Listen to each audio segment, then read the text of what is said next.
placer saludarles en esta tarde de martes, tal cual. En esta tarde de martes, en la que, bueno, pues nos hemos reunido justamente para seguir leyendo este libro, maravilloso libro por lo demás, que se llama, pues, Archeogaming, ¿no? Del profesor Andrew Reinhardt, y pues que hemos estado leyendo ya, digamos, durante 6 sesiones. Ya hoy es la sexta sesión, quiere decir que ya llevamos 6 semanas. La semana anterior, por un tema laboral, no pude estar, pero oye, bueno, tratamos de hacerlo todo de la mejor manera. Y creo que pues este es como un poco nuestro premio, ¿no? Ya vamos en la mitad del libro. No es un libro del todo simple, y no obstante es un libro que está lleno de muy buenas ideas todo este tiempo. Y a mí eso me gusta, ¿no? Naturalmente, como filósofo, este tipo de cosas que nos hacen pensar pues llaman poderosamente la atención. Vamos a arrancar con el tercer capítulo, pero para arrancar con el tercer capítulo vamos a recordar un poco lo que vimos en el segundo, ¿no? Simplemente de manera de ambientación, recordemos que el libro tiene o está estructurado en 4 grandes capítulos, una introducción y una conclusión. En el primer capítulo habíamos visto los videojuegos como artefactos del mundo físico, con el tema del Atari Burial y demás. En el segundo capítulo habíamos estado viendo el desarrollo de de una idea que al autor le interesa bastante, y es mirar en qué tipo de juegos existe un rol por parte de, pues digamos, un rol en términos arqueológicos, es decir, en qué juegos juega uno al arqueólogo, ¿no? Ese juego también estaba ahí, ese capítulo también está ahí. Y en el tercer capítulo, que es un capítulo largo, tiene casi 60 páginas el texto de este capítulo, es un capítulo muy sugerente, porque vamos a mirar justamente lo que dice ahí: los videojuegos como sitios arqueológicos, ¿no? Los videojuegos como sitios arqueológicos. Y eso es altamente significativo e importante, el hecho de que nosotros entendamos los videojuegos como sitios arqueológicos. ¿Por qué? Bueno, tradicionalmente porque no se suelen considerar así. Eso lo vamos a mirar con calma y lo vamos a mirar un poco con detenimiento. Quería dar la bienvenida acá en el chat. No sé, por alguna razón no puedo saludarles en el chat. Denme un segundito. A ver. Bueno. A ver, y si intento con esto.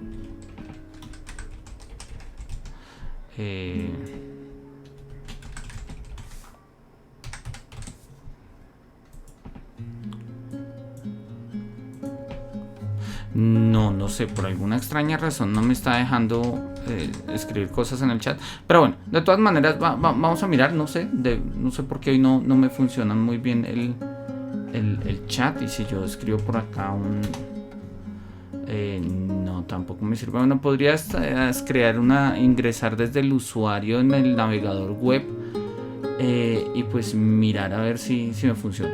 Pero bueno, por lo pronto vamos a dejarlo acá. De todas maneras, cualquier cosa que nos escriban, en principio tendría que salirnos ahí en la pantalla. Bien, vamos a retomar entonces, como les estaba diciendo, el texto, ¿no? Y para terminar el texto vamos a retomar justamente lo último que habíamos estado mirando la sesión anterior, que era una reflexión acerca del looting.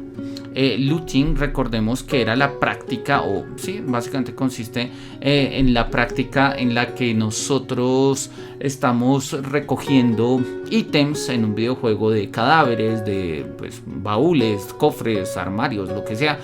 Y él establece una pregunta ética de, tradicionalmente, cuando nosotros hacemos looting, ¿sí? Pues nosotros básicamente lo que hacemos es seguirnos orientando por el camino de la avaricia, ¿no? Él lo dice, ¿no? Dice, no es la excavación lo que ilumina nuestros intereses tampoco, sino es puramente la avaricia. Y sí, ciertamente eso pasa en muchos juegos tipo Skyrim y otro tipo de juegos, donde uno desarrolla las misiones, recolecta los artefactos únicamente por pura y simple y llana avaricia, es decir, por el deseo de tener cosas, ¿no? Y eventualmente venderlas y con ello tener el dinero del juego y demás, ¿no? Ahorita que está muy en boga este juego de Elden Ring, que es un juego, oye, es bastante bueno, lo he estado jugando y me ha gustado. Justamente tiene eso, es un juego que para que subas de nivel necesitas recolectar una serie de runas y pues todo te da runas, poquitas, pero todo te da runas. Entonces pues justamente hay digamos una dimensión acrítica del manejo de los objetos y de los artefactos dentro del videojuego, y eso es lo que le llama la atención en este apartado de looting y ética, ¿no? Mira el caso de Elder Scrolls Online y él termina justamente señalando que la inclusión de este museo que nos muestran acá al final, ¿sí? Pues es una forma de reivindicar el acto de ir recogiendo objetos en un videojuego, ¿no? Artefactos en este caso. Bien, hasta ahí habíamos terminado. Él al final nos daba como una reflexión algo crítica, pero muy sugerente, en la cual decía que en el fondo la idea de toda esta idea de los juegos es que se dé una especie de pensamiento crítico. Esa es como fundamentalmente la idea. Si tenemos un pensamiento crítico, funciona toda esta práctica de meter la arqueología dentro del juego, digamos, jugar a ser arqueólogo. Habíamos visto que no se trata simplemente de recoger cosas, sino pues de desarrollar eso, un pensamiento crítico respecto a las cosas que hemos recogido, respecto al pasado que establecemos con las cosas mismas y demás, ¿no? Bien, ahí habíamos terminado, teníamos unas notas, habíamos mostrado algunos textos. Este texto de Lowe del 2013 lo encontré, no lo he leído, pero mire, justamente lo revisé, se los recomiendo. Es un artículo que pregunta, y yo creo que es algo que vale la pena mirar de pronto en este tercero. Él se pregunta por qué los videojuegos siempre presentan el mundo antiguo como ruinas, ¿sí? Hoy vamos a mirar algunos juegos que no, en particular el caso de Assassin's Creed Odyssey, aun cuando también, pero repito, vamos a irlo mirando con calma. Es un texto maravilloso, repito, no lo he leído todo, leí la introducción y un poco más. Me gustó, es un artículo, es un paper. Si están interesados me avisan y con gusto se los puedo compartir. Y bueno, pues simplemente vamos a arrancar. Vamos a arrancar entonces con este texto que es nuestro tercer capítulo. En nuestro tercer capítulo vamos a trabajar, pues tal como lo dice el título, los videojuegos como sitios arqueológicos. Eso de entrada es una tesis aventurada, hasta cierto punto arriesgada, y pues es una tesis que él va a tratar de defender, el profesor Andrew Reinhardt va a tratar de defender con todo, ¿no?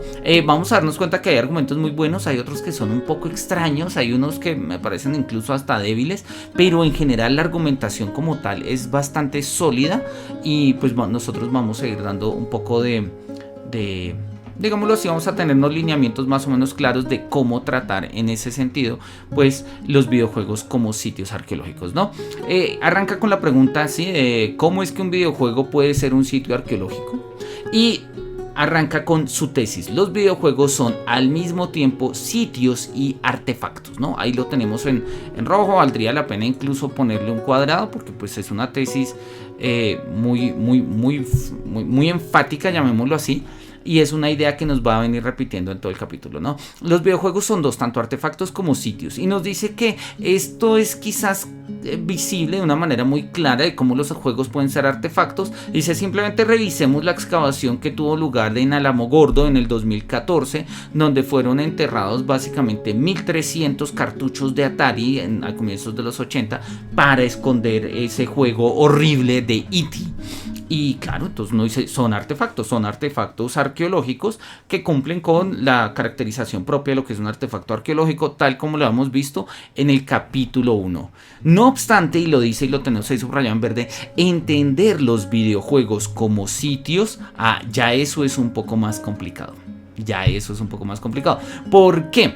Y entonces pues lo primero que vamos a necesitar es definir qué es un sitio arqueológico, ¿no? Nos dice: los videojuegos son efectivamente sitios arqueológicos, ¿sí? Pero el punto es qué es lo que nosotros entendemos justamente como un sitio arqueológico, ¿no? Y acá aparece en rojo, dice: necesitamos aprender a definir qué es lo que realmente es un sitio arqueológico o qué es un sitio arqueológico en el mundo real. Y dice que en términos pues términos técnicos, un sitio arqueológico es un lugar en el cual hay una evidencia preservada del pasado que puede ser investigada usando los métodos de la arqueología y representa parte del registro arqueológico. Bueno, y él habla de archaeological record. Supongo que debe ser registro arqueológico, no creo que grabación arqueológica, no tiene mucho sentido. Vamos a traducirlo como registro arqueológico, ¿sí? Y dice que pues obviamente son, eso es como el núcleo, el core, el cuerpo de las evidencias físicas acerca del pasado. Entonces, entendemos un sitio arqueológico, según esta definición, como un lugar que muestra o que tiene evidencias de la actividad del pasado y esas evidencias están preservadas en este sitio. Vamos a mirar que justamente el autor considera que eso también funciona en los videojuegos. ¿Cómo? Bueno, es algo que vamos a mirar justamente hoy. Nos desarrolla un poco la idea de lo que significa este registro arqueológico siguiendo un texto de La Mota, que realmente no lo conozco, pero tiene un apellido sugerente del 2012. Él dice, mira, un registro arqueológico en términos generales se articula o se define en virtud de 4 grandes aspectos, ¿no? Primero, como la conjunción de elementos de una actividad, bueno, de una actividad que fueron abandonados, la conjunción de unos elementos de una actividad que han sido abandonados, sería una traducción un poco más gramaticalmente correcta, creo. Segundo, la unión, la conjunción, el aglomerado de elementos que podrían ser removidos de un lugar y podrían ser puestos, o sí, en otro tipo de registros arqueológicos, ¿sí? También registros arqueológicos son todos aquellos digamos, artefactos, cosas que terminan botándose, y finalmente pues las modificaciones. Esto es lo que nosotros podríamos entender en sentido amplio como el registro arqueológico.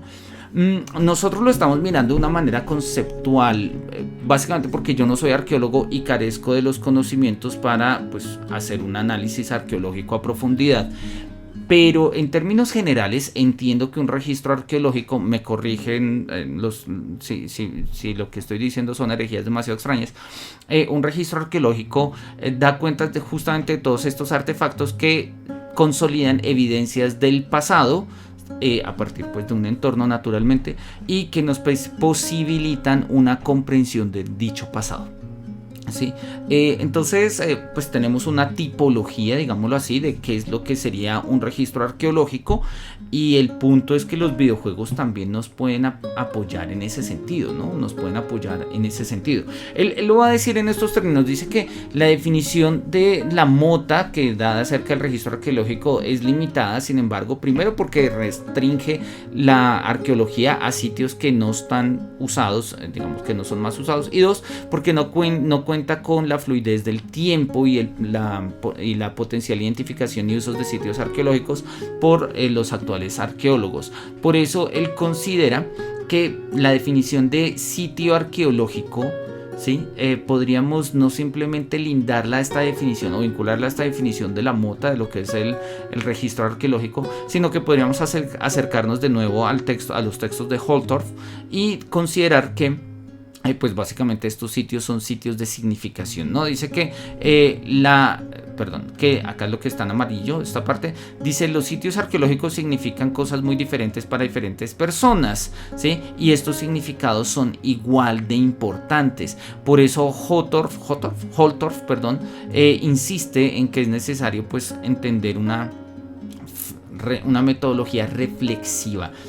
Es decir, no se trata simplemente de analizar datos porque son datos y hay que analizarlo, sino pues ponerle un ejercicio reflexivo. En el fondo podríamos decir, oye, filosófico a la base, ¿sí? Y pone un ejemplo muy sugerente de la biblioteca.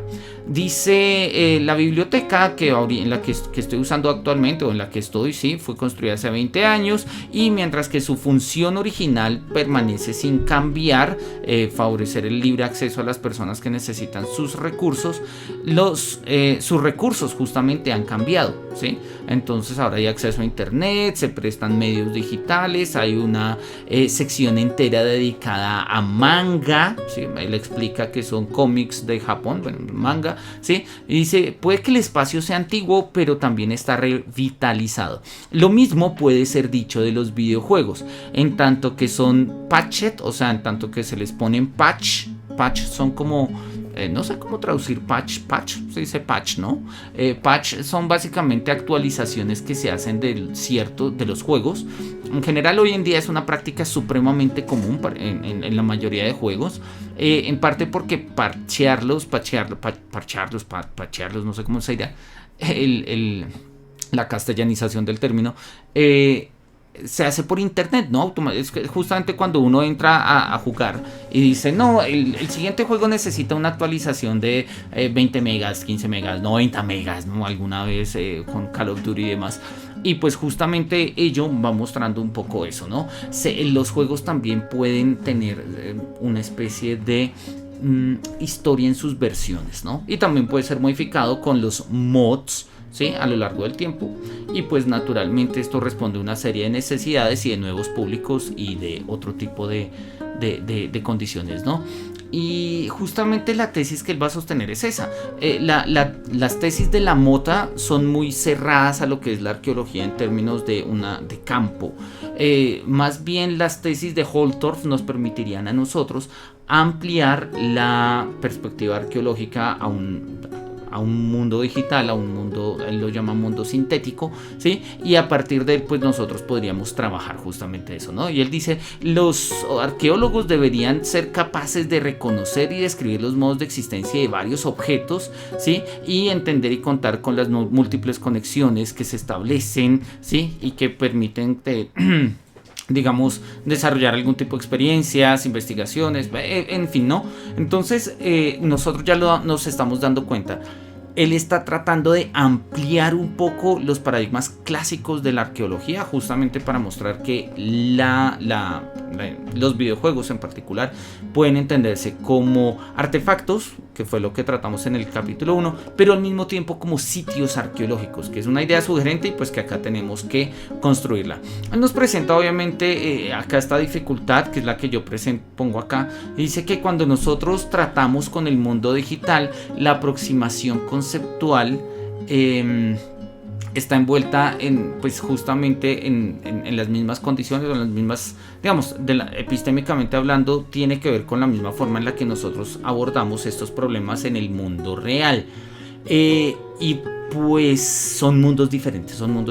Él lo va a poner ahora más adelante, pero claramente ahí tenemos una especie de dificultad, ¿no?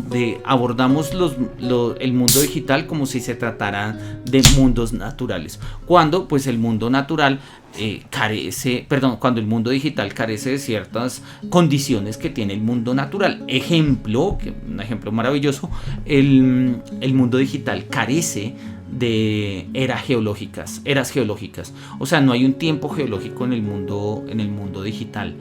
Entonces eso hace que pues la preservación del pasado no se entienda en términos de una excavación, es decir, la mecánica de excavación puede estar en muchos juegos tipo Minecraft, incluso puede ser la mecánica fundamental de algunos juegos tipo Terraria, por ejemplo, o el mismo Minecraft, pero ello no quiere decir que esta excavación se deba justamente a que hayan elementos geológicos a la base, sino más bien se hace porque pues, se puede hacer y es divertido hacerlo y funciona.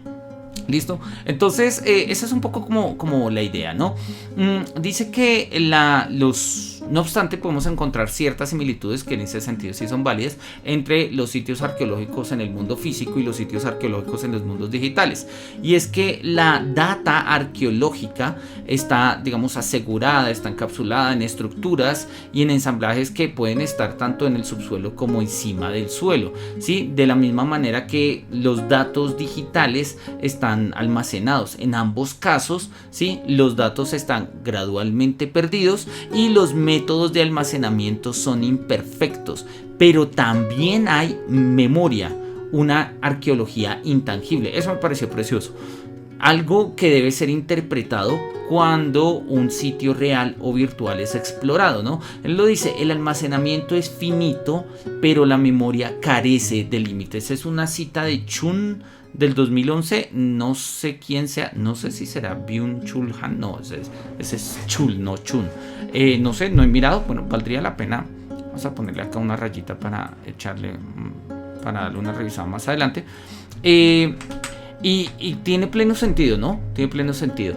La manera en la que se almacena, no sé, por ejemplo, los discos duros o los backups o los respaldos donde están guardados los diseños de ciertos juegos, los programas con los que se diseñaron, los motores gráficos, etcétera.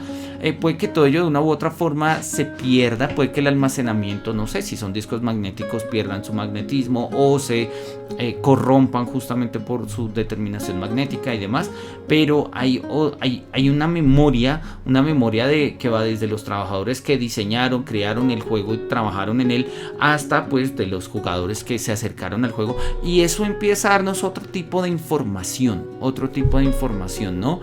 No hay diferencia entonces en este sentido entre la arqueología de un elemento digital y de un elemento no digital, ¿no? Y eso es como algo que le llama poderosamente la atención, y repito, esa es la gran tesis, ¿no? La gran tesis es mostrar que los videojuegos en el contexto in-game, o sea, dentro del juego, pueden ser entendidos como sitios arqueológicos. Vamos a mirar eso entonces, cómo lo seguimos desarrollando, ¿no?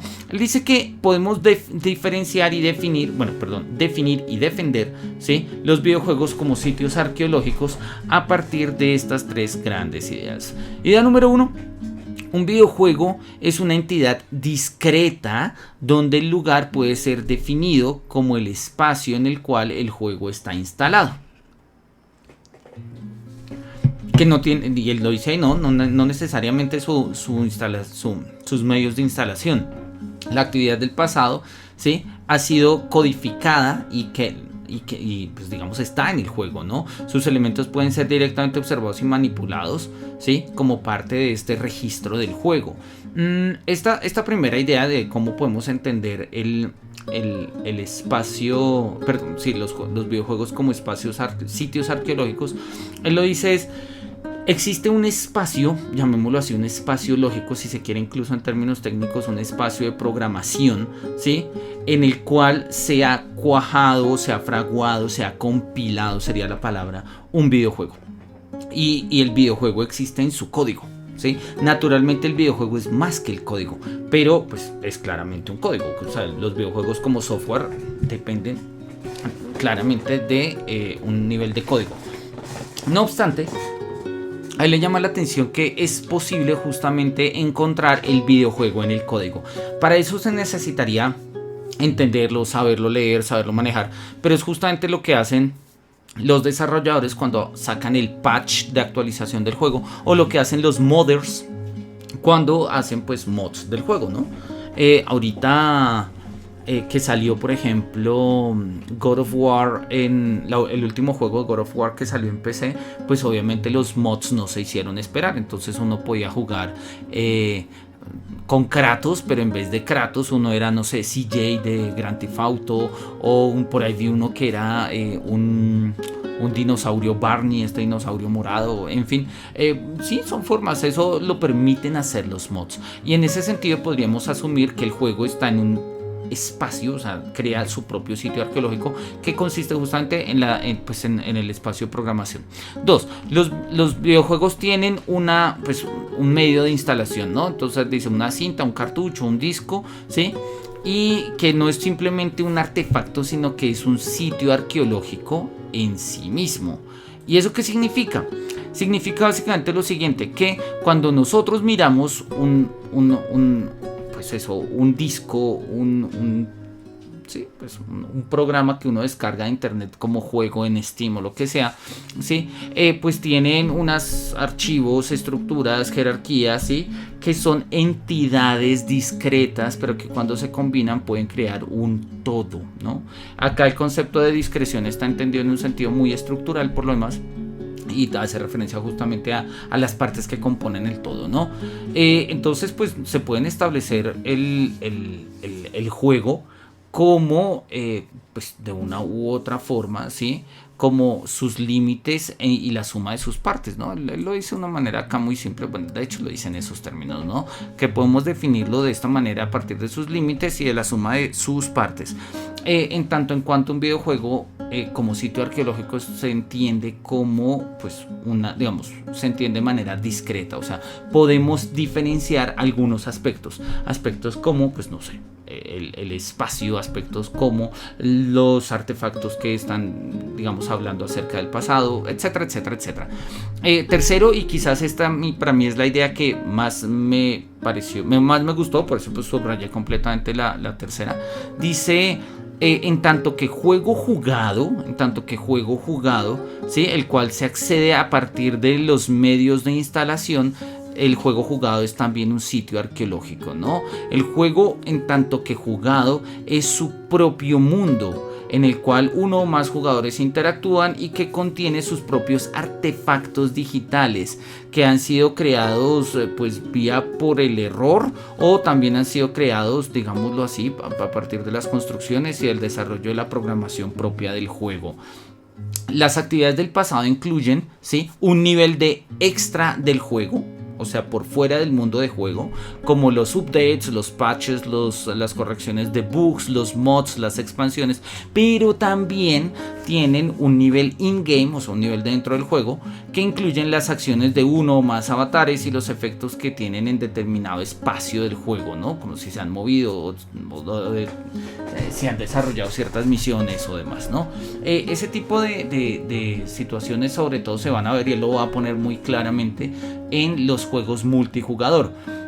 ¿Por qué? Porque en los juegos multijugador es mucho más patente el modo en el que no solamente una persona, en este caso el jugador, el que juega un juego vía single player, sino pues una comunidad, es decir, un entramado de seres humanos, han estado trasteando de una u otra forma con un espacio y pues han dejado su huella ahí.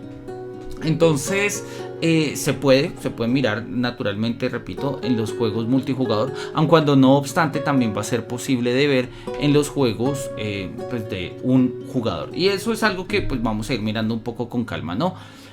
Por ello podemos considerar que los arqueólogos, o mejor dicho, podemos tener una mirada arqueológica de los videojuegos en 3 niveles, y esto me pareció muy sugerente porque nos da pues eso, niveles de lectura. El primer nivel es un nivel de la superficie, ¿sí? Entonces analizar el juego en términos de los medios, ¿sí? Desde dentro, entonces vamos a analizar como sus estructuras y sus archivos y esto, pero también podemos analizar el juego arqueológicamente hablando a través del juego, a través del acto mismo de jugar, ¿no? Dentro de los espacios de juego creados. Y eso es una idea que no resulta mala, justamente porque nos permite tener niveles, ¿no? Es decir, si cada vez que yo quisiera tener un acercamiento arqueológico a, no sé, a un juego, tuviese que jugarlo, pues digamos que puedo estar perdiendo justamente otras cosas que aparecen y que están asociadas al juego mismo, ¿no? Piensen ustedes, no sé, juegos como que han generado, no sé, digamos, cierto tipo de culto, como Devil May Cry, que digamos, bueno, pongo Devil May Cry de ejemplo. La mayoría de los juegos hoy en día que salen en formato físico también tienen sus ediciones de coleccionista, y en sus ediciones de colección pues vienen una cantidad de cosas. Esas cantidades de cosas pueden ser exploradas arqueológicamente en tanto en cuanto a artefactos, no necesariamente desde una perspectiva de dentro del juego, ni desde dentro del juego de su composición a nivel de programación, sino que podríamos considerarlo con el profesor Reinhardt, que es una mirada de superficie. O sea, estamos mirando como qué es lo que desde afuera nos muestra el juego y nos dice. Esto no es una dimensión valorativa, ¿no? Pero pues de una u otra forma está ahí. Vale la pena recordar a propósito de esto el famoso caso ahorita de Elden Ring. No sé, ya les había comentado que salió hace poco, y ahorita en general le ha ido muy bien. Ya vendió más de 12 millones de copias en el primer mes, y pues el hype va apenas subiendo, entonces muy seguramente va a seguir vendiendo y van a hacer expansiones y demás. Para el diseño del juego habían llamado al escritor de Canción de Hielo y Fuego, creo que es que se llama el libro, o sea, el autor de los libros sobre los cuales está inspirado la serie de se me olvidó el nombre de la serie. ¿Cómo se me fue? ¿Cómo es que se me puede olvidar el nombre? se me fue el nombre de la serie. Em, Juego de Tronos, Juego de Tronos. Entonces, claro, muchos dijeron, hey, pero ¿por qué lo llamaron a él si él no diseña juegos? ¿Sí? Y él estaba trabajando justamente en la creación del mundo de Elden Ring. Y muchos decían, nosotros que sí diseñamos juegos queremos estar trabajando con From Software y demás. Claro, parecería que si nosotros fuéramos a trabajar sobre videojuegos, la única manera de hacerlos es desde dentro del juego, o mejor dicho, desde el acto mismo de jugar, lo cual tiene mucho sentido filosóficamente hablando, pero en términos de praxis humana, de producción y de cosas, pues hay muchas formas, ¿no? Naturalmente el videojuego es también en sí mismo una unidad sincrética, ya lo dijimos, o sea, tiene muchas partes que lo componen, por ejemplo, dirección artística, por ejemplo, diseño de animaciones, por ejemplo, diseño de personajes, guión, argumento, etcétera, etcétera. Entonces es posible que hayan esos niveles. Como él los menciona, me ha gustado, los he mencionado acá.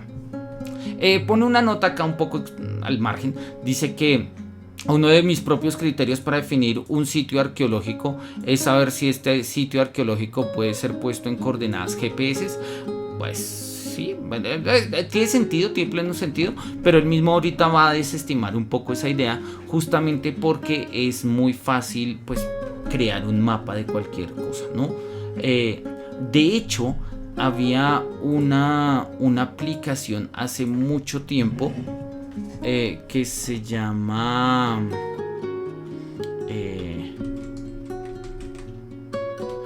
¿cómo es que se llamaba la aplicación? Oye, tengo que buscarla. Básicamente es una especie de Google Earth, ¿sí?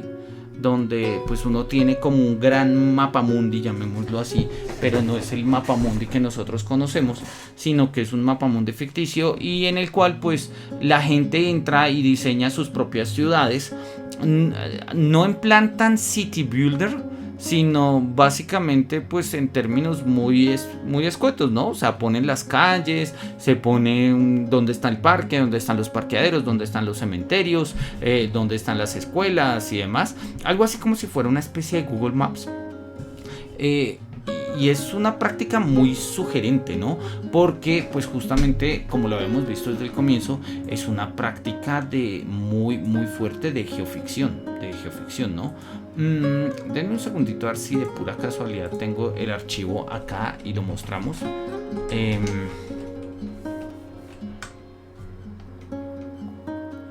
A ver si lo tengo de pura casualidad.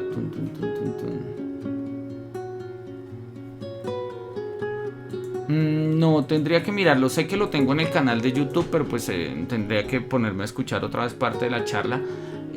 Ahorita la encuentro o me acuerdo de pronto y se los comento. Porque vale la pena jugar un poco con eso. Vale la pena jugar un poco con ese, digamos, con ese escenario, ¿no? Justamente porque nos muestra pues esta idea, pensar que un sitio arqueológico es aquel sitio en el cual yo puedo poner un mapa es un argumento, digámoslo así, insuficiente, y lo es insuficiente justamente porque pues hay muchas formas de crear mapas, ¿no? No obstante, pues eso tiene sentido plenamente en el contexto arqueológico y pues bueno, no vamos a ponernos acá como demasiado quisquillosos con ello. Vamos a seguir entonces un poco acá con el texto en la siguiente página. Denme un segundo. Bueno, mejor dicho, acá abajo. Ya la tengo acá. Listo. Entonces, él nos decía que nosotros podemos realmente trabajar los mundos sintéticos, o sea, los mundos de juegos, ¿sí? Dentro de un plano cartesiano incluso, ¿no? Lo dice así, pues podemos hacer una especie de malla cartesiana, ¿sí? Y podemos poner ahí un X y un Y. De hecho, hay muchos juegos que pues nos lo permiten en ese sentido, ¿no? Dice con la posibilidad de crear mapas dentro de los juegos, ¿sí? Que pues naturalmente dependen de los software y demás. Nosotros podemos tener un sentido de orientación y eso pues obviamente va creando una idea y una noción de un mundo, como lo va a decir ahí más adelante, un mundo dentro de un mundo, ¿no? Entonces eso lo vamos a mirar más justamente en las líneas que siguen.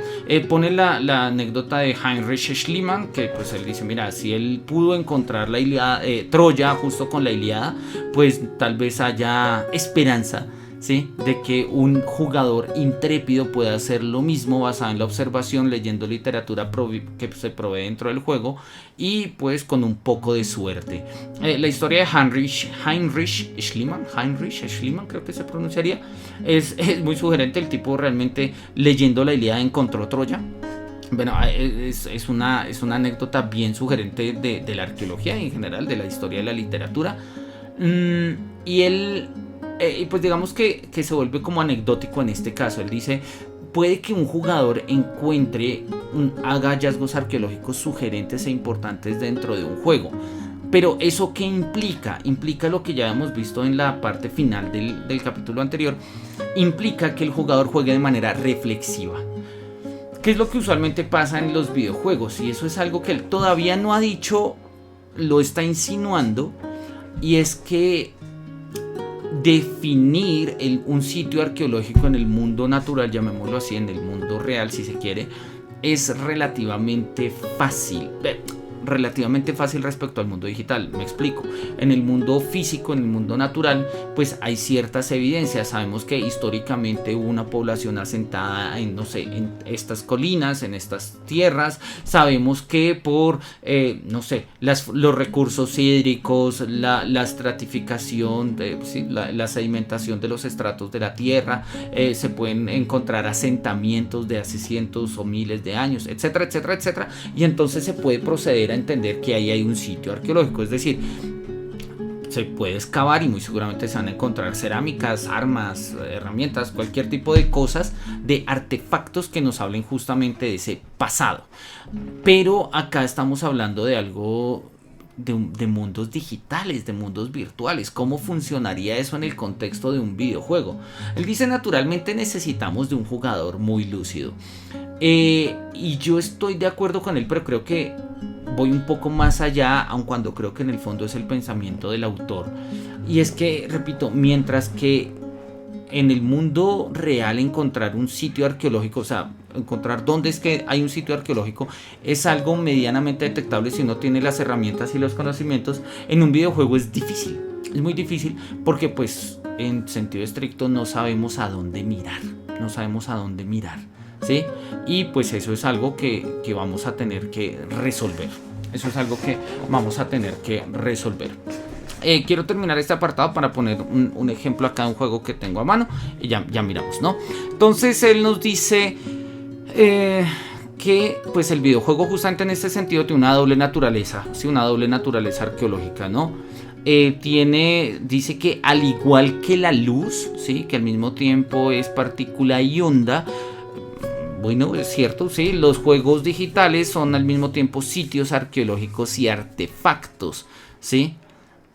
Un juego es un lugar, pero también es una cosa. Y es cierto, ¿no? Es cierto. Cuando nosotros compramos un juego, no sé, puede ser digital, si es digital, la cosa del juego es justamente pues sus archivos, sus archivos empaquetados en forma del juego, y pues el juego como mundo al cual se accede justamente mediante el acto de jugar. Quizás es más fácil cuando nosotros compramos un juego en físico, porque nuestro concepto de cosa es todavía muy clásico, ¿no? Muy material, muy físico, muy sensualista, incluso. Si lo capto por los sentidos, puedo decir que es una cosa. Acá la idea es justamente que los videojuegos, si nosotros los entendemos en un sentido arqueológicamente riguroso, podemos entenderlos en esta doble caracterización, ¿no? Podemos entenderlos por un lado como sitios arqueológicos, también al mismo tiempo como artefactos. Ok, pero si eso es así, ¿cómo elijo cuándo trabajar un videojuego como un artefacto o cuándo entenderlo como un sitio arqueológico? O lo que es lo mismo, ¿sí? ¿Cómo identifico yo? Los juegos como artefactos se entienden en tanto en cuanto objetos y cosas del mundo, en el mundo físico, que fue lo que dijimos en el capítulo 1, o en tanto en cuanto hay objetos dentro del juego que pues tienen, digamos, un valor en el mundo de juego. Un poco los ejemplos del capítulo anterior, en particular en Skyrim, ¿no? Y él dice que justamente hay que mirarlo desde ese punto, ¿no? Dice, el artefacto del juego provee el corazón, a veces que todavía latente, bueno, que todavía late, ¿sí? Del espacio del juego, incluso como metadata. Esa es una idea muy buena, porque nos va mostrando que en el caso del videojuego, el artefacto va creando el sitio. Es decir, hay videojuegos, ejemplo, que están siendo programados en Unreal 4, que es como el programa, uno de los motores gráficos más importantes. Ahorita hay otros que se están programando en Unreal 5, porque salió relativamente hace poco, hace, no sé, 8 meses quizás. Este cambio ha implicado y ha puesto un cambio de perspectiva, porque siendo básicamente los mismos motores gráficos, o sea, un desarrollo del mismo motor gráfico, constituye al mismo tiempo pues un cambio de lenguaje. Hay que aprender otro tipo de cosas, hay otras que se hacen de cierta manera, y es posible rastrear dentro del contenido del juego, dentro de sus archivos, metadatas y demás, si un juego fue creado en Unreal 5 o si fue creado en Unreal 4. Eso es posible, ¿sí? De la misma manera es posible encontrar, ¿sí?, cuáles han sido en el ámbito de un videojuego, ¿sí?, de cómo se han tratado ciertos materiales, o sea, bajo qué lenguaje está programado en C#, en C++, o está programado en Java, o está programado en, bueno, no sé, en lenguajes de programación específicos de algunas empresas, ¿sí?, o en motores gráficos propios de algunas empresas. Todo ese tipo de cosas puede pasar, y eso hace que pues existan ciertos ejemplos muy puntuales. Yo tenía acá un ejemplo que quería mostrarles. Denme un segundo a ver si la vez pasada estuve trasteando un poquito a ver con esto, y es una comparativa entre Cyberpunk, la física, ¿sí?, las físicas de Cyberpunk y, denme un segundo acá, las físicas de Cyberpunk y las físicas de Grand Theft Auto. Entonces denme un segundo a ver si logro que esto me lo proyecte. Debería proyectármelo. Listo, ahí está. Entonces ahí me lo debería proyectar, y ahí lo estamos viendo. Vamos a ponerlo un poco más grande para verlo y entender de qué va lo que estamos diciendo. Entonces acá tenemos como la física de Grand Theft Auto, ¿sí?, versus las físicas de Cyberpunk. En Grand Theft Auto, si nosotros le pegamos con un bate al carro, pues se rompe el vidrio, se raya de una u otra forma la pintura del carro, ¿sí?, y pues nosotros vamos viendo como toda una especie de consecuencias directas en el mundo real, ¿sí?, en el mundo real del juego. Pero esto se debe gracias a los programas utilizados para hacer esto. Mientras que pues Rockstar, ¿no?, pues utiliza su propio ¿cómo es que se llama? Su propio motor gráfico. Estoy tratando de acordarme del nombre del motor gráfico de Grand Theft Auto, no recuerdo ahorita cuál es, pero es un motor gráfico muy poderoso que, por ejemplo, permite reconocer diferencias entre los niveles de los andenes, permite crear un texturizado, una realidad de físicas muchísimo más profunda. Puede que visualmente los juegos se puedan ver hasta cierto punto, no sé, parecidos si se quiere, pero pues la manera en que están construidas hacen que uno pueda identificar ese tipo de cosas. Mientras que en Cyberpunk, ustedes lo vieron, simplemente con un tubo, uno le pegaba un poste y el poste salía volando. Pues acá no, ¿sí? Bueno, y ahí tenemos otros ejemplos, pero bueno, simplemente quería como ponerlos un poco acá sobre la mesa. Entonces vamos a dejar esto acá y nosotros seguimos acá con nuestra idea. Entonces es posible, a partir, por ejemplo, de los motores gráficos, encontrar como artefactos que sirven y que subyacen de una u otra forma a la creación de un juego, encontrar o entender los videojuegos como sitios arqueológicos. O sea, en el fondo un videojuego es un sitio arqueológico del programa con el cual se diseñó, ¿sí? Y por ello él pone esa frase que me parece bellísima, y es una frase que va a repetir páginas más adelante, y es que en el fondo, ¿sí?, un videojuego, como lo dice ahí, it is the physical manifestation of code, ¿sí?, es la manifestación física de un juego, de un código, ¿sí?, que ha sido, digamos, dispuesto en ciertas capas de instrucciones que han creado el paquete portable de un mundo que contiene en sí mismo a un mundo, ¿sí? Los videojuegos terminan siendo mundos que contienen mundos, y uno de estos mundos en cierto momento puede terminar siendo una especie de artefacto, ¿sí? Lo pienso yo un poco como ahorita que está de moda Will Smith por la cachetada que le metió hace un par de días a alguien en la ceremonia de los Oscar.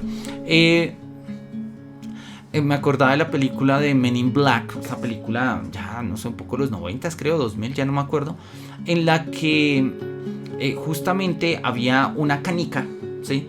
Y la canica era como la herencia de una cultura, de una civilización en alguna parte de la galaxia, etc.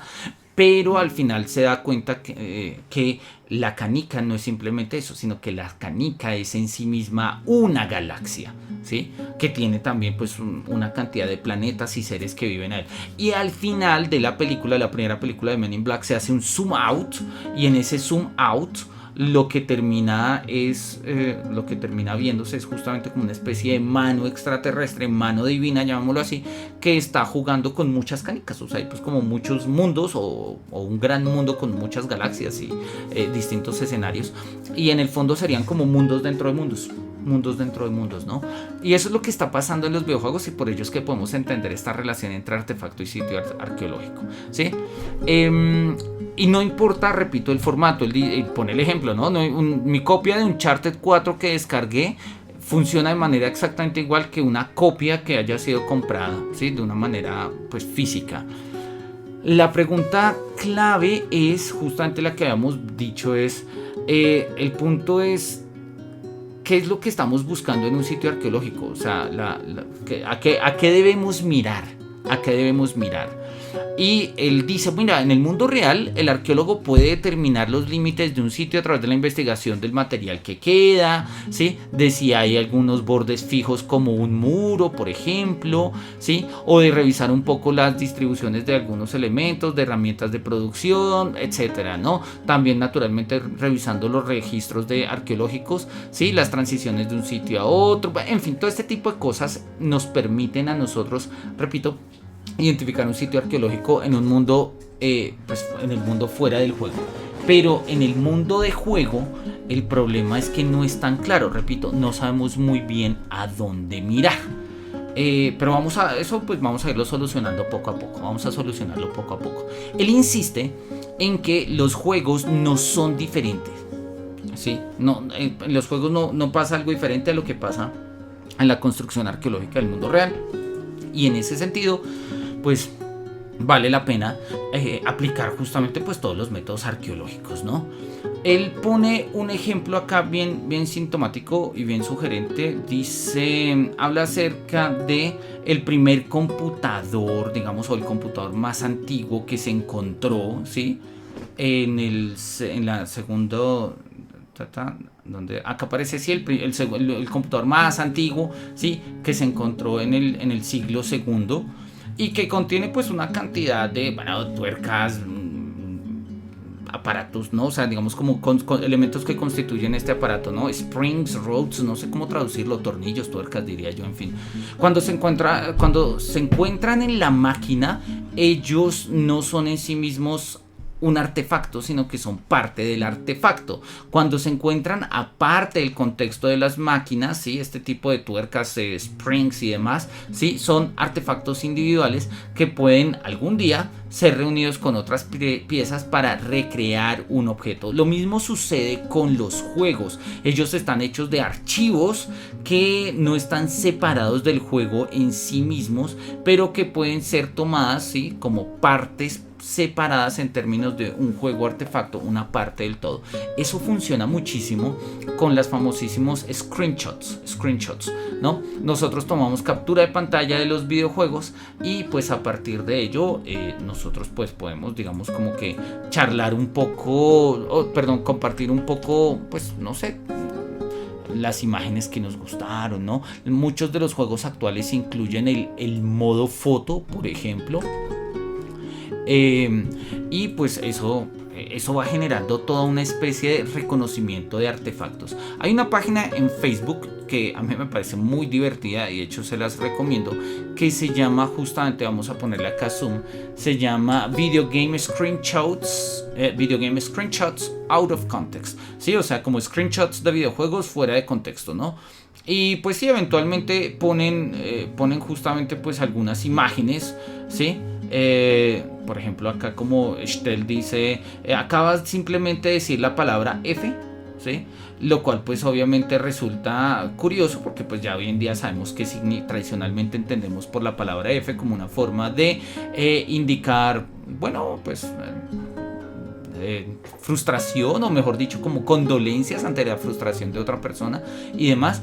Entonces, claro, los screenshots pueden ser tomados como estas pequeñas tuercas que aparecen de la máquina más antigua. Entonces nosotros a partir de ellos podríamos empezar a hacer un ejercicio arqueológico. Es decir, alguien se tomó la tarea de tomar esta foto, alguien se tomó la tarea de publicarla en un grupo de Facebook y alguien se ha tomado la tarea en compartirla 125 veces, dejar 94 comentarios y tener casi 800 reacciones. Es decir, de una u otra forma, esta imagen, que es una imagen, ¿sí?, ha empezado a tener de una u otra forma una especie de valor en una comunidad en particular muy puntual, en la comunidad que se llama Video Game Screenshots Out of Context.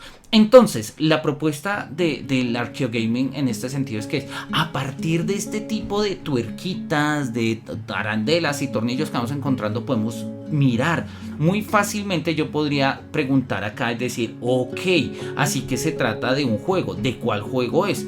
Entonces yo puedo empezar a mirar de pronto en los comentarios, empiezo a recibir información, empiezo a conectarme con la gente que sabe esto y digo, ya sé, está el juego. Ahora voy a buscar el juego, a mirar en qué parte dice eso. Y cuando lo encuentre, ¿qué hago? Pues sigo ahondando, empiezo a mirar qué pasó antes, qué pasó después y empiezo a tener contextos de significación. Eso naturalmente implica un ejercicio reflexivo. Eso no se hace únicamente por placer, puede que se haga por el placer de encontrar una referencia que yo vi en internet. Sí, eso pasa y mucho, pero no es suficiente. La arqueología va más allá, y lo habíamos visto en el primer capítulo. La arqueología va más allá del mero efecto wow, de ¡ay, lo encontré! Tiene que ver justamente con un ejercicio reflexivo y comprensivo de lo que ha sido significativo para una comunidad en términos pues de sus espacios y de su desarrollo, ¿no? Entendiendo incluso estos escenarios digitales como espacios. Bien, vamos a dejar esto acá y seguimos un poco acá con nuestro texto. Entonces, él insiste en que los sitios el juego como sitio es construido, luego reconstruido, siempre está en un estado de modificación, ¿no? Y él pone el ejemplo, ¿no? Dice, digamos, esta definición de un agente basado en el modelaje. Las piezas de todo el trabajo juntos pueden crear un contexto o un entorno interactivo, ser la ciudad de Atenas o una simulación de ella. Un sitio arqueológico comunica muchas cosas y puede ser usado en muchos caminos al mismo tiempo. Holtorf, dice ahí, describe los usos y appeals, no sé, bueno, y referencias de sitios arqueológicos, sí, como aquellos que tienen grandes monumentos, ¿no?, que son visibles e importantes, que tienen detalles fácticos, ¿no?, como que están de acuerdo con los valores educativos, que pueden ser, digamos, que tienen elementos comerciales, un orden social, identidades, aspectos estéticos, escenarios de ruinas y demás. Y pone un ejemplo de Assassin's Creed Unity, que es un buen ejemplo, pero nosotros queremos, denme un segundito a ver si logro ponerlo acá. Correcto. Pero se fue mi cara. Miremos a ver si puedo ponerlo acá. Parece que sí. Miremos a ver si lo logro La vez pasada había estado tratando de hacer un streaming con el Switch y pues me quedó un poco difícil. Ahorita estamos tratando de hacerlo un poco pues acá tengo conectados el Xbox. Vamos a ver si nos da. Está diciendo que está buscando contenido adicional y demás. Miremos un poco la referencia mientras esto carga. Así que vamos a dejarlo un poquito acá para mirar exactamente cuál es la referencia. Y ahorita paseamos un poquito por el mundo clásico de Assassin's Creed Odyssey para mirar exactamente un poco cómo es que se va construyendo el sitio arqueológico como tal, ¿no? Y justamente pues de hecho podríamos darle una revisada rápidamente a este apartado del Landscape Archaeology, por lo menos a la primera parte, para tener unos referentes claros que nos sirvan para pues hablar justamente del juego, ¿no? Él dice que, bueno, pone el ejemplo de Assassin's Creed Unity, pero nos interesa esta que es la tesis fundacional, la tesis fundamental de todo el arqueogaming. Él dice que no hay diferencia entre la comprensión arqueológica de un lugar en el mundo real y de un lugar en el videojuego, ¿no? Acá lo dice, vamos a ponerle una flechita porque pues es importante y cuando uno está revisando estos apuntes siempre vale la pena mirar dónde están las flechitas. Estos sitios están formados de la misma manera, han crecido y han cambiado a través de intervenciones mecánicas, naturales y humanas y contienen la misma información, ¿sí? La cual conduce básicamente a las mismas preguntas de que los arqueólogos pues se han estado haciendo digamos, pues dice por más de un siglo, ¿sí?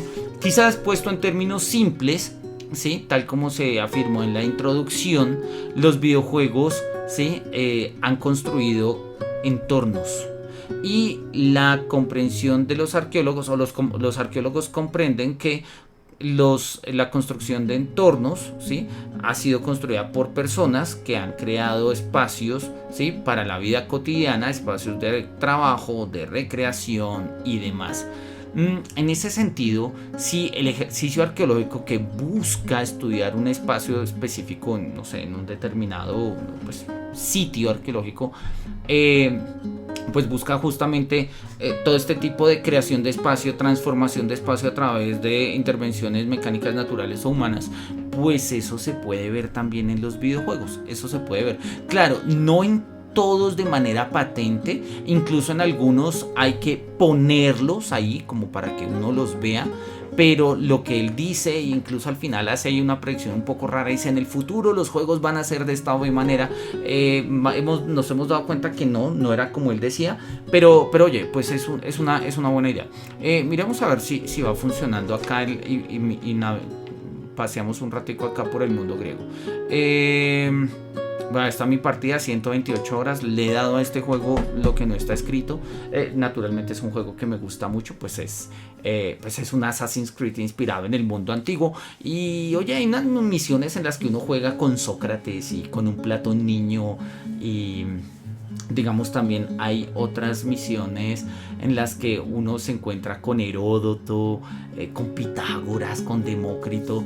Pues eso a uno de filósofo, o por lo menos a mí de filósofo me llama la atención, ¿no? Eso a mí de filósofo pues me gusta, o como dirían los españoles, me hace flipar. Entonces, bueno, ahí está cargando. Miremos un momentico, déjemelo cargando. No sé por qué está particular. Creo que porque debía actualizarse y no. Bueno, pero ahí está cargando. Bien. Mientras carga, simplemente revisemos un par de ideas de lo que sigue. Para mostrar esta idea, ¿no? La Landscape Archaeology en los videojuegos. No sé realmente cómo se traduzca esto, ¿no? Pues digamos la forma más directa sería como arqueología del paisaje, pero creo que tiene que ver más como una idea de arqueología del espacio. Estuve mirando un poquito la definición de esta caracterización de Landscape Archaeology, o sea, como pues traducido literalmente una arqueología del paisaje, y decía que era básicamente una rama de la arqueología que se dedica a entender los espacios en términos arqueológicos a partir de pues los asentamientos humanos, la intervención que los seres humanos han llevado y han tenido a cabo en esos espacios, las transformaciones del mismo espacio, etcétera, etcétera, etcétera, ¿no? Y él va a poner ahí un ejemplo de No Man's Sky, luego vamos a volver sobre ello, pero me interesa sobre todo esta idea, estas tres ideas que él pone acá, y dice, mira, esto es fundamental en una arqueología que se dedique a los espacios, porque vale tanto para espacios físicos como para espacios digitales. Dice... los landscapes, los paisajes o este tipo de espacios son campos en los que los seres humanos, ¿sí?, se han comprometido de una u otra forma con aquella noción de Heidegger de habitar. Ellos incluyen ambas exploraciones, tanto de caminos conceptuales, ¿sí?, de aproximación, como la experiencia justamente de este tipo de paisajes como espacios de compromiso, ¿no?, en el cual se está de una manera de ser en el mundo. Eso en términos filosóficos es muy sugerente. Heidegger, en su gran obra que fue Ser y Tiempo, mostró cómo el Dasein en el sentido del ser ahí, se entiende como un Sein in der Welt, o sea, un ser en el mundo, que en el fondo es la gran intuición de todo el final de la filosofía del siglo XIX y comienzos del XX. Y es que no existe un sujeto neutral, básicamente, esa es como la idea, es decir, nosotros no podemos separar el sujeto del mundo y pensar que nos queda un sujeto, un poco así como las meditaciones cartesianas de yo voy a dudar de todo de mí, de mi cuerpo, de mis certezas, de todo, y tengo un yo, un cogito ergo sum, un pienso luego existo, tengo ahí como un yo puro. Eso es raro, eso no cuadra, ¿sí? Lo que realmente siempre ocurre es que el ser se da en situación, ¿no? El ser se da siempre ahí, y en particular pues ahí en el mundo. Es lo que vamos a llamar en hermenéutica facticidad, ¿no? Él, a partir de este trabajo, años después, casi unos 20 años, va a consolidar un concepto muy bello que se llama el concepto de habitar, que es lo que pues traduce ahí literalmente dwelling. El concepto de habitar que utiliza Heidegger es un concepto de relación con sentido con el espacio, ¿sí? Él dice, es diferente morar, tener morada, ¿sí?, o sea, donde uno duerme, a un lugar donde uno habita. El lugar donde uno duerme necesita que pues básicamente tenga las comodidades elementales para vivir y ya está. Eso es tener morada, pero habitar implica crear justamente este tipo de relaciones con el espacio, y pues va a ser un concepto importante porque ya Heidegger había mostrado como, por ejemplo, se podía habitar en la poesía, ¿sí? Y de tal manera que pues de ahí saltar a habitar en espacios digitales no es muy difícil. Quizás Heidegger no estaría tan de acuerdo, pero bueno, pues las obras trascienden a los filósofos y pues nosotros nos encargamos de seguirlos pensando, ¿no? Los landscapes, los paisajes o este tipo de espacios son entornos físicos, ¿sí? Son, bueno, contextos de entornos físicos que de una u otra forma pues se relacionan con el comportamiento humano, ¿no? Tales investigaciones de el árbol que cubre, la topografía de los determinados contextos y demás, y las representaciones de este tipo de espacios o de los paisajes, tales como el arte, ¿sí?, o la identificación de asentamientos coloniales en el paisaje, ¿sí?, o análisis de precomprensiones textuales, pues pueden y deberían ser obviamente señaladas en este punto. Vamos a mirar un poco cómo es que funciona eso en un juego en concreto. Él nos va a dar este tipo de ideas, ¿sí? Nuevamente nos dice que ambos, tanto el mundo sintético como el natural, comparten estos tres temas, ¿no? Para los mundos sintéticos, los jugadores están muy en el mundo, completamente comprometidos con lo que los rodea en el mundo. Los mundos sintéticos proveen moví el circulito. Los mundos sintéticos o los mundos digitales, lo que es lo mismo acá, proveen, ¿sí?, un contexto físico de alguna manera, es decir, es visible, es auditivo y demás, ¿sí? Pues no es táctil como tal, pero tenemos una relación táctil con el control que incluso vibra y demás. Y tercero, los mundos digitales proveen representaciones de este tipo de paisajes que han sido creados típicamente por uno o más diseñadores basados en lo que ellos conciben que deben ser los paisajes, pues de una u otra manera, ¿no? Y cuando nosotros tenemos este tipo de compromiso, ¿sí?, con los mundos digitales, nosotros ocupamos un lugar dentro de él, un lugar dentro de un lugar, ¿sí? Habitamos múltiples espacios al mismo tiempo. Y esa es una idea que a mí en lo personal me resulta altísimamente sugerente. Bien, acá tengo a mi personaje, no tengo ni idea en qué parte estoy. Creo que la había dejado en Atenas, si mal no recuerdo. Sí, por ahí debe estar la Acrópolis. Vamos a la Acrópolis, tumba de Fidón. Vamos a la Acrópolis y pues digamos ahí podemos ir mirando un poco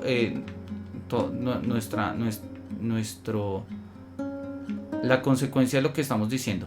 Esto no me parece que sea la Acrópolis. Denme un segundito.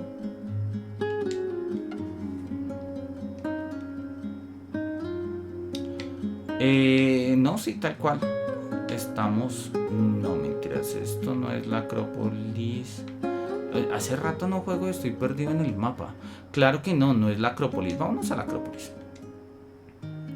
Tengo que oprimirlo acá para el viaje rápido. Vámonos con el viaje rápido y vamos a mirarlo. Me interesa en particular el ejemplo de la Acrópolis porque... Bueno, por dos razones que voy a señalar muy rápidamente, ¿no?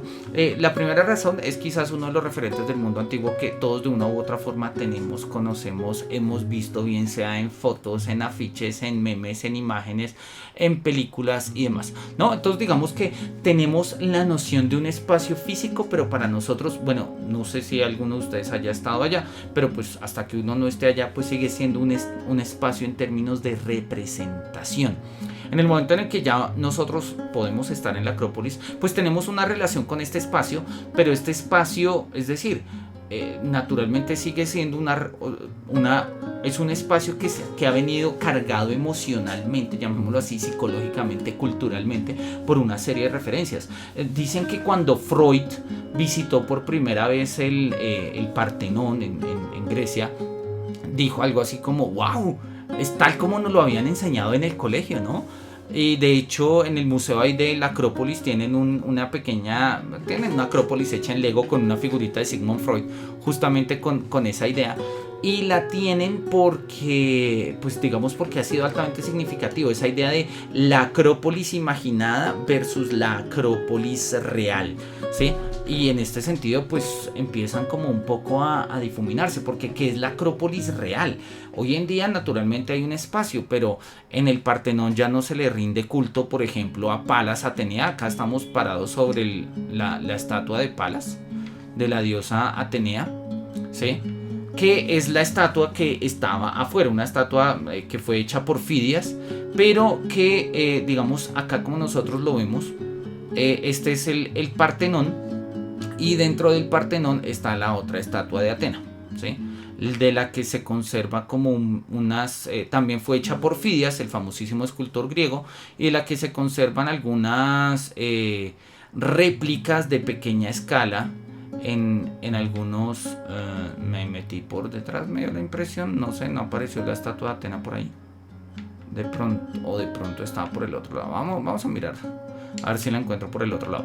Pero bien, entonces en este sentido, repito, cuando nosotros hablamos de Atenas como Atenas, es decir, como lo que es el escenario Atenas, nosotros nos damos cuenta de pues que son espacios que de una u otra forma obedecen a una serie de representaciones, ¿no? Obedecen a una serie de representaciones. Ahí está la estatua de la diosa Atenea, ¿sí? La que se conserva, la de Fidias, digámoslo así, y que pues de una u otra forma es la que nosotros conocemos. A ver, denme un segundo a ver si logro mostrar acá una imagen de la Atenas Partenos, ¿no? La Atenas de Fidias, tal como se conserva en una de sus representaciones en uno de los museos, ¿no? Esta es otra representación. Miremos a ver si lo podemos compartir acá.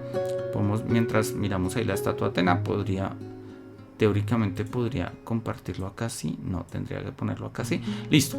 Entonces, si nosotros miramos, por ejemplo, ahí tenemos la imagen de una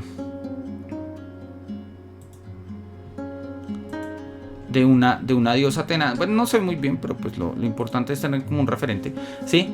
Y pues nosotros tenemos acá la versión del juego, ¿no? El juego en este sentido está muy bien hecho, tiene un trabajo iconográfico muy juicioso. Entonces nosotros vemos, por ejemplo, incluso la serpiente que aparece, pues, con la que aparecían las representaciones, las estatuas de Atenea, en particular esta versión de la Atenas Partenos, ¿no? Y pues podemos hacer justamente lo mismo con otros contextos. Vamos a mirar un poco acá a la derecha. Si nosotros nos asomamos a la derecha del Partenón, vamos a encontrarnos justamente con una serie de escenarios, entre otros con el templo a Dionisio, donde pues nosotros vamos a tener claramente el teatro, ¿sí? Entonces nosotros ahí podemos ver el templo a Dionisio, ¿sí? Unos pilares al fondo, que es lo que sería el templo a Zeus, las murallas de la ciudad, y pues no vemos mucho más porque eso todavía no se había construido en el siglo, pues en el siglo V antes de Cristo, ¿sí? Que es ¿cómo es que se llama? Vamos a mirar un poquito esta imagen denme un segundito a ver si lo puedo poner acá. Vamos a buscar el teatro de Dionisio.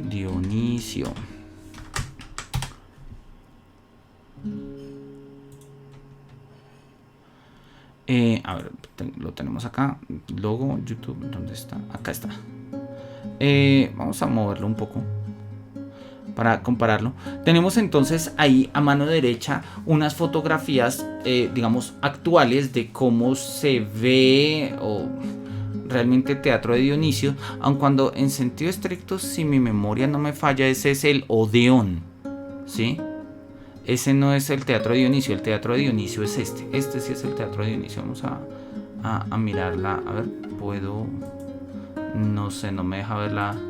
Bueno, no importa, podemos ahí verlo, ver el teatro de Dionisio. Naturalmente, este escenario que nosotros estamos viendo ahí a mano derecha, o sea, en la imagen, en la foto, no en el videojuego, sino en la foto, constituye una foto del teatro de Dionisio hoy en día, más o menos tal como se conserva, ¿sí? Esta foto es de septiembre del 19, he visto otras fotos que no tienen estos andamiajes, pero bueno, no pasa nada. No obstante, en el videojuego pues nosotros tenemos otra presentación. Si nosotros bajamos, bueno, afortunadamente este personaje puede saltar sin necesidad de darse en la cabeza. Si nosotros bajamos un poco, ahí está el templo de Dionisio, y justo al lado del templo de Dionisio estaba el teatro. Entonces, a ver, se me olvidó saltar con nuestra amiga. Listo. Si nosotros miramos este escenario, nos damos cuenta pues que tenemos obviamente una reconstrucción del templo, pues del teatro de Dionisio. Si nosotros miramos a mano derecha, ¿sí? En el juego tenemos el templo, ¿sí? Ahí tenemos una estatua de Dionisio, pero en la imagen, vamos a aumentar un poquito la imagen simplemente para verlo, pues lo único que tenemos ahí son ruinas, ¿no? Lo único que tenemos ahí son ruinas. Entonces, esto es un espacio creado en el contexto de un videojuego para dar cuentas de un espacio real, o sea, de un espacio, digámoslo así, físico en el espacio del mundo. No obstante, ambos terminan siendo espacios imaginados, porque cuando nosotros nos acercamos al espacio físico, ¿sí? Lo que básicamente nosotros vamos a encontrar ahí son espacios fundamentalmente pues de la antigua Grecia. No sé qué pasó, me tapé la cara, ya está. Vamos a encontrar espacios de la antigua Grecia, pero la antigua Grecia resulta valiosa justamente por todo lo que nosotros sabemos de ella, por lo que hemos aprendido, por las herencias que hay, por la cantidad de material que se han recopilado en museos, etcétera, etcétera, etcétera. Es decir, eso nos establece un vínculo valorativo, emocional, dirían algunos. Dilthey lo dice realmente en términos de valor, ¿sí? El mundo griego le da valor en este sentido a una cantidad de nuestras experiencias, a tal punto que nosotros valoramos el mundo griego, incluso lo que queda como sus espacios, ¿sí? Algo por el estilo ha pasado en contextos del cristianismo con la Tierra Santa, ¿no? Se valora Jerusalén porque por allá pasaron los pies de Jesús. ¿Y quién era Jesús? Pues para el creyente fue el Mesías, entonces obviamente eso adquiere un lugar especial, ¿sí? Justamente porque Jesús es especial, la tierra donde estuvo Jesús fue especial, justamente porque Sócrates, Platón, Fedón, toda esa gente fue especial, esos espacios adquieren un lugar especial, y naturalmente encontramos una serie de elementos del pasado que nos empiezan a hablar de ese pasado, ¿no? Entonces, si nosotros miramos, a ver cerramos acá.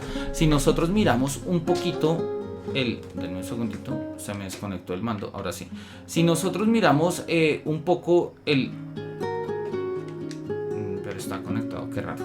Si nosotros miramos un poco algunos escenarios del mundo, pues digamos, del mundo que ha sido construido en Assassin's Creed, ¿sí? Nosotros vemos pues justamente una reconstrucción del mundo ateniense, en este caso como un espacio, ¿no? Tenemos una reconstrucción de cómo se verían las casas, ¿sí? Algunas pinturas. En las guerras del Peloponeso pues el logo ateniense era azul, el famoso búho de Minerva, entonces que tenía el logo en sus escudos y demás. Entonces pues pintamos esto de azul y bueno, y acá aparece como toda esta reconstrucción, ¿sí?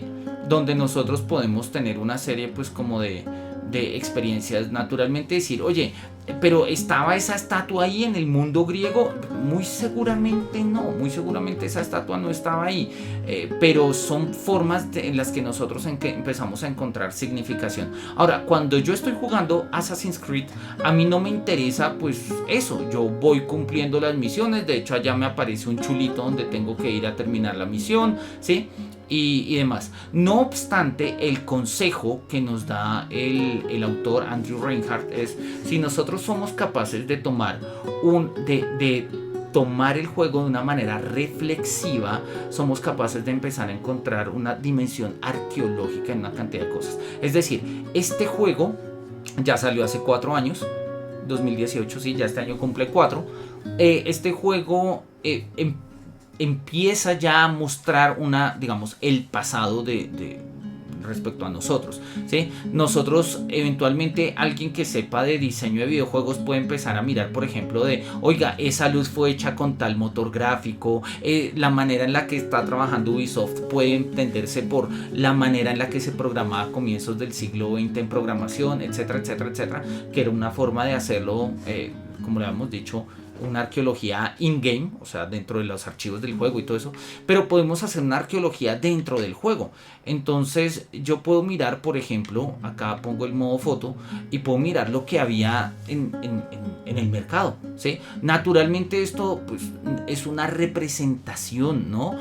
Puedo ver que hay, pues no sé, unos ajos, esto tiene pinta de ser una especie de pequeños calabacines, esto tiene pinta de ser zanahorias, parece que las zanahorias son naranjas, aun cuando históricamente creo que las zanahorias en aquel entonces eran blancas, ¿sí? Pero oye, si nos ponen alguna zanahoria blanca quizás no la entendemos. Tenemos una especie ahí como de nabos, pepinos, una especie de manzanas y peras un poco poligonales, pero bueno, y pues naturalmente acá las texturas están ya un poco cutres, ¿sí? Pero oye, pues el juego no está pensado en principio para que uno se ponga a dedicarse a mirar lo que venden en las plazas de mercado en Atenas, y no obstante el juego lo ha hecho. Entonces, un ejercicio arqueológico lo suficientemente juicioso sería capaz de encontrar cuál es la Atenas que había en los desarrolladores del juego, cómo esa Atenas nos habla del espacio físico de Atenas, y cómo ese espacio físico de Atenas nos habla pues de todo un pasado con evidencias, ¿sí? Y nos habla nuevamente a futuro de nuestra concepción de Atenas. Entonces el ejercicio es maravilloso. El ejercicio es muy bueno y funciona en ese sentido, pues como para ayudarnos, digamos, a captar un poco la propuesta que nos hace el profesor Andrew Reinhardt. Vamos a mirar rápidamente acá la entrada del Partenón y con ello ya termino. Acá tenemos un águila a Zeus, naturalmente, y pues uno de los leones en tributo a Heracles, ¿sí? Se supone que la entrada al Partenón, tal como la entendió el juego, es así. Si nosotros miramos, ¿sí? Esto es la entrada al Partenón, ¿sí? Tal como en principio nosotros la entendemos hoy en día. Si nosotros miramos cómo se ve esto,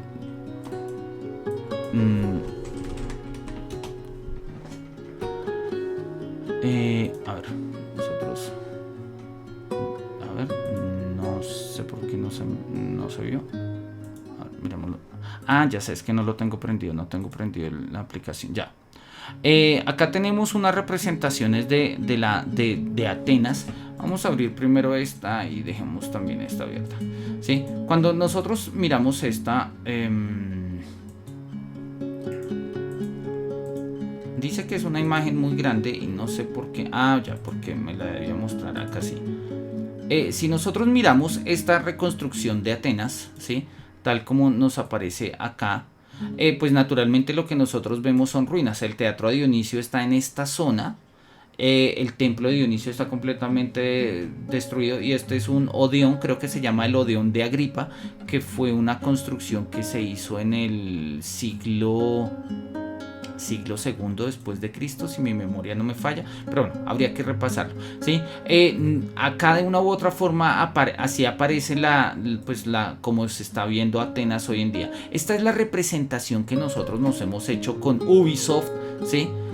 Pues en el juego de Assassin's Creed Origins. Si nosotros ahora cambiamos a otro tipo de representaciones, por ejemplo, esta representación, no sé muy bien de dónde salió, pero no pasa nada, miremosla.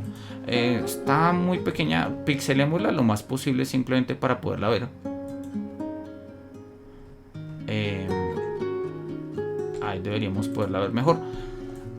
Cuando nosotros miramos esto nos damos cuenta que se trata de una representación un tanto diferente. La estatua de Atena acá en el juego, denme un segundito. Si nosotros vemos acá la estatua de Atena, no es más alta que el Partenón mismo, la estatua de Atena que está al lado, y sin embargo nosotros acá sí la alcanzamos a ver. Sí, está un poco... Vamos a cerrar un poquito esta pestaña para que no nos estorbe. Y vamos mirando pues cómo es el camino. Hoy en día la subida al Partenón no es por el frente, se sube por el lado, ¿sí? Parece que pues todo esto de una u otra forma quedaron en ruinas y no hay una evidencia específica y digamos directa de hoy en día, digamos, me refiero al sitio en Atenas.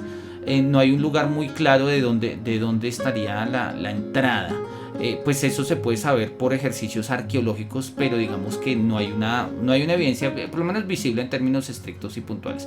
Cuando nosotros llegamos acá, vemos ahí el Partenón, vemos la estatua de Atenas, que ahí está pintado Xbox, no, apenas está cargando las texturas, sí, pero sí, mientras carga las texturas, nosotros volvemos a poner nuestra imagen. Nos damos cuenta que la proporción, puede ser algo de perspectiva, pero la proporción de la estatua de la diosa Atena, ¿sí?, es pequeña respecto al Partenón. Asimismo, está bastante alejada. Acá la estatua de la diosa Atena está muy cerca del Erectión. El Erectión es donde están las cariátides, que esas en el juego aparecen pues justamente por acá. Están atrás de la diosa, y este olivo es significativo porque se supone que este fue el primer olivo del mundo ateniense según los mitos, y lo concedió Atenea a su pues a su pueblo, ¿no? Ahí tenemos nosotros las famosísimas cariátidas, ¿sí? Cariátidas que pues en su momento tenían color.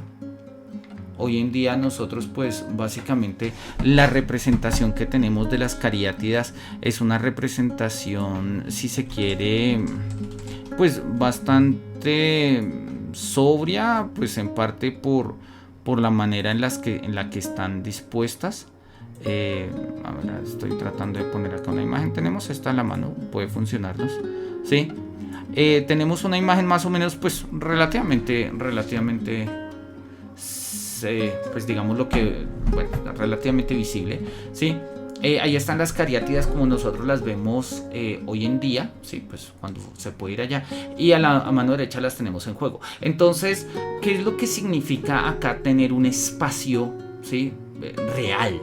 Pues naturalmente, si nosotros hablamos de un espacio real, pues tradicionalmente hablamos del espacio del mundo real, pero el espacio del mundo real está constituido en muchos sentidos también por una serie de imaginaciones, figuraciones, representaciones, etcétera, etcétera, etcétera, y todo ello se desvela de una manera, y justamente todo ello, en todo este desvelamiento consiste el trabajo arqueológico.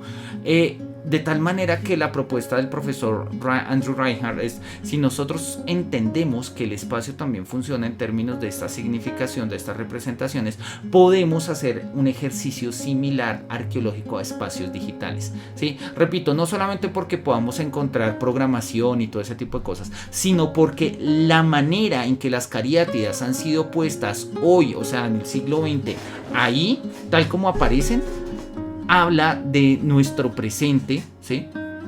De hace 4, 5, 10 años cuando se empezó a desarrollar este juego, la manera en la que nosotros estamos contrastando esto. Si nosotros comparamos, por ejemplo, la representación de Atenas, la Atenas clásica que existe en las pinturas del siglo XVIII y XIX, la representación de Atenas que tenemos hoy en día en estos videojuegos, y eventualmente pudiésemos comparar las versiones de Atenas que se tendrán en unos 2 o 3 siglos, vamos encontrando cómo estas distintas representaciones del mundo ateniense hablan justamente de nosotros, o sea, de nosotros como seres humanos que nos representamos el espacio a partir de lo que encontramos en él,